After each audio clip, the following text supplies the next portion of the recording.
अगर 2 हफ्ते इन चीजों को खा लिया तो फर्क खुद ब खुद दिखेगा। क्या है ये चीजें? चलिए बताती हूँ। अगर आप 2 हफ्ते पपीता खा लेते हैं तो आपकी जो पेट की चर्बी है वो कम होने लगती है। बिल्कुल सही सुना आपने। 2 हफ्ते इस चीज को करके देखिए। अगर लड़कियां 2 हफ्ते खजूर खा लेती, लड़के भी खा सकते हैं, कोई प्रॉब्लम नहीं है, लेकिन अगर लड़कियां 2 हफ्ते खजूर खाती है तो उनका जो मेंस्ट्रुअल साइकिल है वो सुधर जाता है और दर्द कम होता है। अगर 2 हफ्ते आप अनार खाते हैं तो फिर आपका चेहरा खिल उठता है, गुलाबी होता है, अंदर से ग्लो आने लगता है। मुनगा तो आप जानते ही होंगे ना।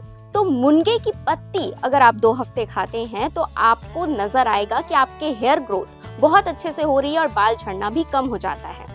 बिल्कुल आजमा के देखिएगा। अगर आप सुबह उठकर आंवले का जूस पिएंगे तो आपका इम्यून सिस्टम स्ट्रांग हो जाएगा और सर्दी जुकाम आपसे दूर हो जाएगी। और तो और जो लास्ट है वो है स्प्राउट्स। ये तो आप जानते ही होंगे कि स्प्राउट्स कितना फायदेमंद होता है।